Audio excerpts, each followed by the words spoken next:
नरसंहार हुआ है ये, और जितनी बर्बरता दिखाई गई है कि एक युवक को काट कर ड्रम के अंदर भरकर उसके अंदर सीमेंट भर दी गई, और उसके बावजूद एक समाज का एक घिनौना चेहरा आता है कि कुछ लोग समाज के जो है उसको एक मजाक के तौर पर देख रहे हैं।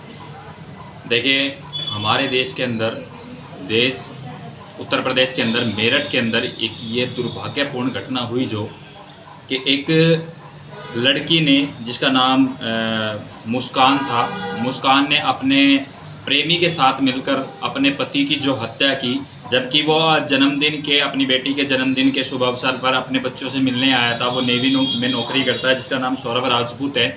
सौरभ राजपूत की जो है हत्या करके 15 टुकड़े करके और एक ड्राम में भर करके उसमें के अंदर सीमेंट डाल दिया गया, ताकि उसकी जो स्मेल है वो बाहर ना जाए और लोगों को जो है पता ना लगे। लेकिन मैं आपके चैनलों के माध्यम से कहना चाहूँगा कि ये बहुत ही शर्मनाक घटना है।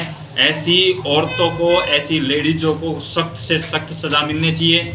दूसरा, जो अभी हम कुछ दिनों से देख रहे हैं, जब से ये घटना हुई है, कि कुछ लोग जो है ना उसकी कॉमेडी बना रहे हैं, कुछ ड्रामों को दिखा रहे हैं। कोई किसी तरह की कॉमेडी बना रहा है, कोई किसी तरह की कॉमेडी बना रहा है। मैं आपके चैनलों के माध्यम से उत्तर प्रदेश सरकार से विनती करना चाहूँगा कि ऐसे कॉमेडियनों पर सख्त से सख्त कार्रवाई हो, क्योंकि ये दुर्घटना जो हमारी उत्तर प्रदेश के अंदर हुई है ये बहुत ही दुर्भाग्यपूर्ण है। वो किसी का भाई था, किसी का बेटा था, किसी का बाप था, तो वो ये स्थिति सबके साथ है। वो किसी का भाई भी है, किसी का बेटा भी है, लेकिन आजकल जो है ना उसका एक मजाक बना के रख दिया है, उसका एक घिनौना मजाक बनाया गया है। जो कॉमेडी बनाने वाले हैं वो कभी कुछ दिखा रहे हैं, कभी कुछ दिखा रहे हैं। तो मैं उनसे भी अपील करना चाहूँगा कि ऐसा गंदा मजाक मत कीजिएगा।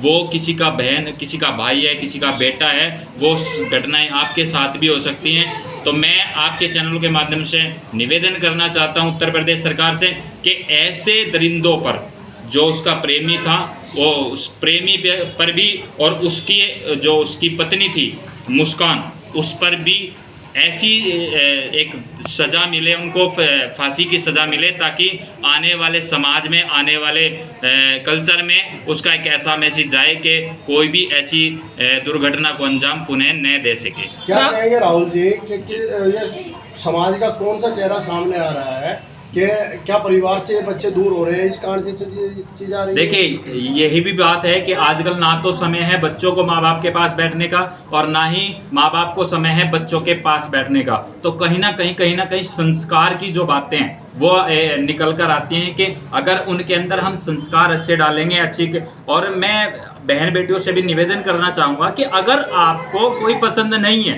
तो आप स्पष्ट पहले मना कर दीजिए ना। किसी की ज़िंदगी के साथ खिलवाड़ करने की क्या ज़रूरत है? आप शादी करने के बाद अपना भी नाम खराब कर रहे हैं, अपने बच्चों का, अपने माँ बाप का भी नाम खराब कर रही हैं। तो ऐसी सिचुएशन आने से पहले ही मैं निवेदन करना चाहूँगा कि आप अपने घर वालों को, अपने पेरेंट्स को पहले ही बता दीजिए ना कि हमें वो लड़का पसंद नहीं है। अरे वो किसी का भाई है, किसी का बेटा है, आपके भी भाई होंगे, आपके भी बाप होंगे, आपका भी परिवार होगा।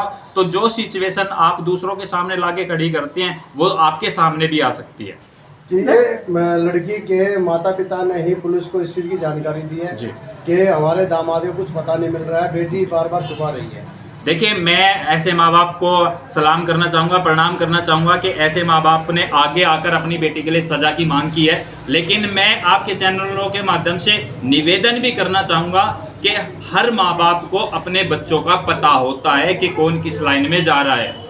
जब आप माँ बाप को पता लग जाता है तो कोई भी ऐसी गलती ना करे कि ऐसी घटनाएं किसी अन्य के साथ भी हों। इसके साथ में मैं एक चीज़ और जानना चाहूँगा राहुल जी, कि जिस तरह से महिलाओं के लिए एक महिला आयोग बना हुआ है, तो क्या पुरुषों के लिए इस तरह की घटनाएं देखकर, देखिए वही मैं आपसे कहने वाला था कि अगर यही घटना किसी महिला के साथ हुई होती तो जगह जगह पूरे भारत के अंदर ना कैंडल मार्च निकल गए होते, जगह जगह आंदोलन छेड़ दिए जाते। आज यही घटना एक पुरुष के साथ हुई है, तो क्या ये महिलाएं, ये पुरुष सारे एकत्रित होकर, इकट्ठे होकर क्या उनके लिए सजा की मांग करेंगे? मैं आपसे पूछना चाहता हूं कि सरकार कोई ऐसा जैसे महिला आयोग बनाया है, कोई आयोग ऐसा बनाएगी कि जो पुरुषों पर जो अत्याचार होता है, जो कि दबा दिया जाता है, महिलाओं के हित में कानून होने के कारण जो पुरुषों पर अत्याचार होता है उनको दबा दिया जाता है, क्या उनके लिए कोई आयोग नियुक्त करेगी सरकारें? तो मैं आपके चैनल के माध्यम से भी निवेदन करना चाहता हूं सरकारों से भी कि कोई ऐसा आयोग भी नियुक्त करे जहां पुरुषों पर जो अत्याचार होता है उसके लिए भी कार्रवाई हो सके। कुछ कहना? राहुल जी, जो उनके माता पिता हैं, जी, जो उनके माता पिता हैं, उन्होंने स्पष्ट मीडिया के सामने बोला है कि मेरी बेटी को फांसी की सजा दिया जी। जाए। इस पर आप क्या कहेंगे? देखिए, जब किसी घटना का पता लग जाता है तो जाहिर सी बात है कि वो अपनी तरफ से निवेदन कर रहे हैं सरकार से, क्योंकि उनको पता था कि उनकी लड़की पहले से ही गलत है। जी। उनको भी पता था कि उनकी लड़की पहले से ही गलत है, तो इस चीज़ की मांग वो पहले भी कर सकते थे, इस मामले को पहले भी डिस्प्यूट कर सकते थे, उनको डिवोर्स भी करा सकते थे, ताकि आज जो घटना हुई है 15 टुकड़े कर कर एक ड्राम में भरकर सीमेंट डाल दिया जाता है, उस घटना से वो सौरभ बच जाता, किसी का भाई बच जाता, किसी का बेटा बच जाता।